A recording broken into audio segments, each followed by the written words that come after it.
Without further ado, I'm going to announce Rick Dilley, who is a board member who has been doing this video since the first year. The first year, when I saw the video of Carrie McKenzie, we had spent 2 years fundraising and figuring out a 501c3, wow, and lots of other confusing, crazy things. And we didn't award scholars for almost 2 years. And it was a faceless organization. It's hard to raise money when you have no proof points. It's hard to really explain to people who've never been impacted or had anything to do with incarceration what it actually can do to people. And so the minute we got these two, Carrie and Mackenzie, it was real. Amazing video. The last several years, amazing videos. This year, Rick has truly outdone himself. And so I am so excited for him to show you this. So, Rick. How you guys doing? Good? Yes? Ready for some uplifting, positive energy? Before I start, though, real quick, I got to give a shout out to Pop in the back of the room. Second year producing the video for the event today.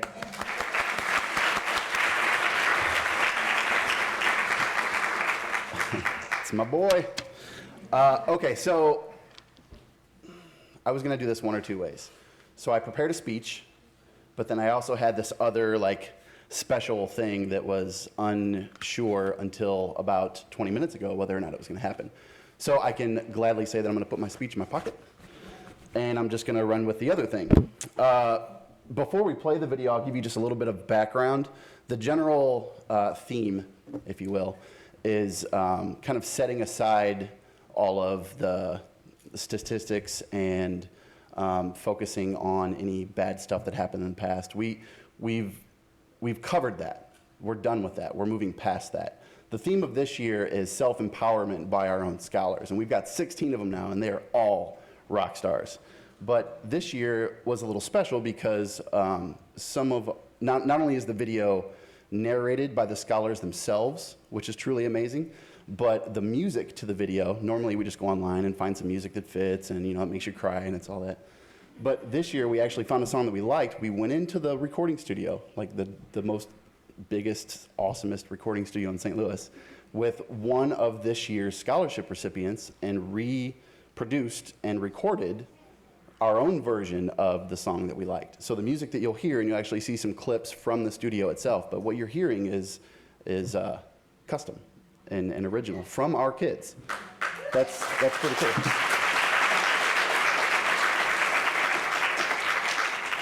So to carry on that theme of self-empowerment and kind of showing you that no matter what happened to us in our past, we're going to be more than strong, we're going to be triumphant, as one of the scholars said in his interview, which taught me some lessons. But so continue with that. Before we play the video, I'd actually like to invite up to the stage one of this year's scholarship recipients, Rico Buford. Come on up. He's going to share a little bit of spoken word poetry to kind of get us in the mood for the video. And you've got a mic on, right? Yes. So you're good, and you can take the stage. This poem is called Knock Knock by Daniel Beatty.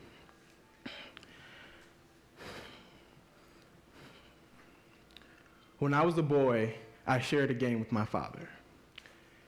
Played it every morning till I was 3.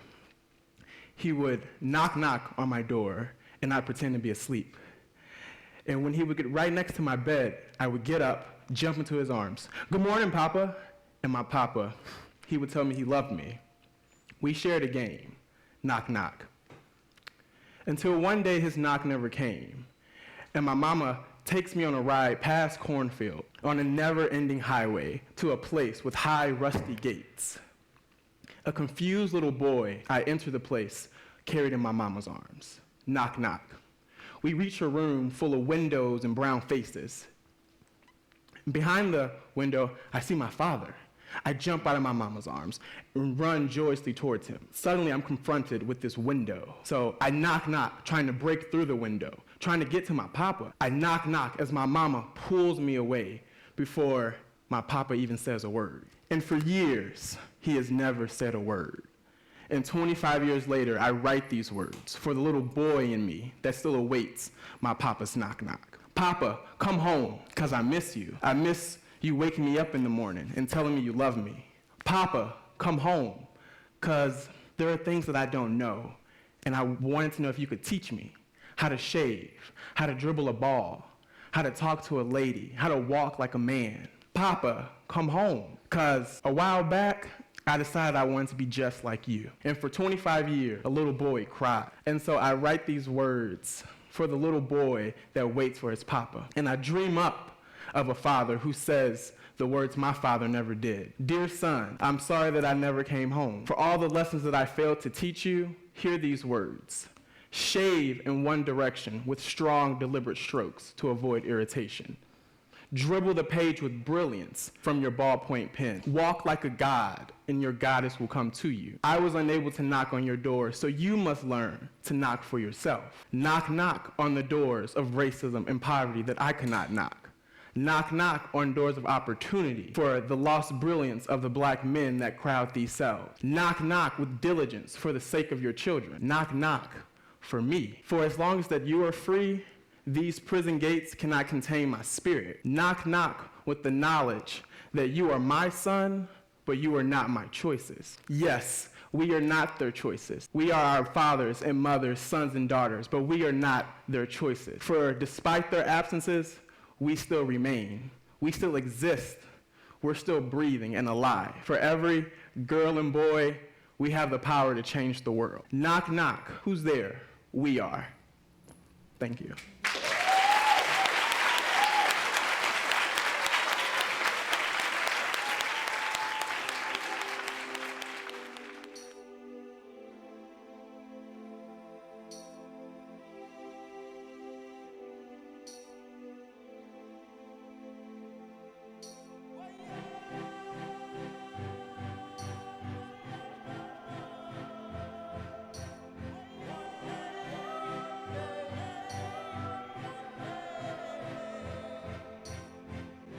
Sometimes I lay under the moon and thank God I'm breathing.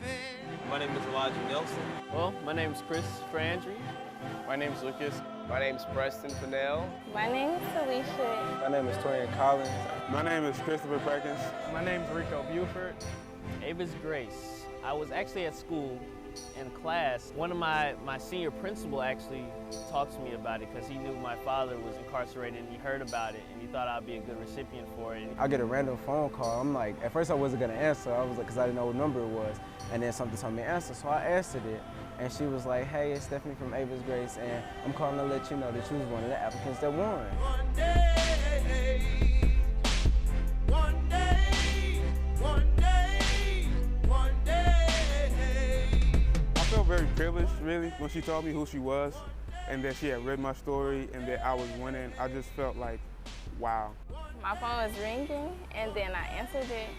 And then she was like, hi, my name is Stephanie from Avis Grace. And she sounded like really excited, and that made me more excited.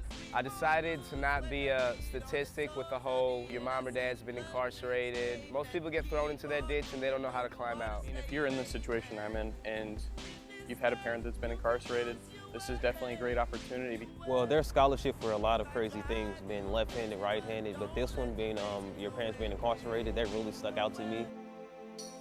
All my life I've been waiting for, I've been praying for the people to say that we don't. Applying for this scholarship can, like, just to some students, it can be embarrassing or like a personal thing that you don't want to let anyone in. You have to be willing to give and share your story so that others can help you. So don't feel embarrassed about your parents being incarcerated. Avis Grace it's a savior. I can already tell that they look out for you. They give you an opportunity. It's that key to open the door.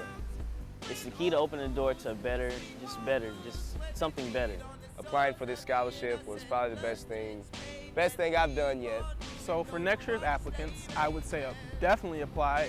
The one thing that was holding me back was whether or not I wanted to share certain aspects about my life. I'm glad to join this family and be welcomed into this family.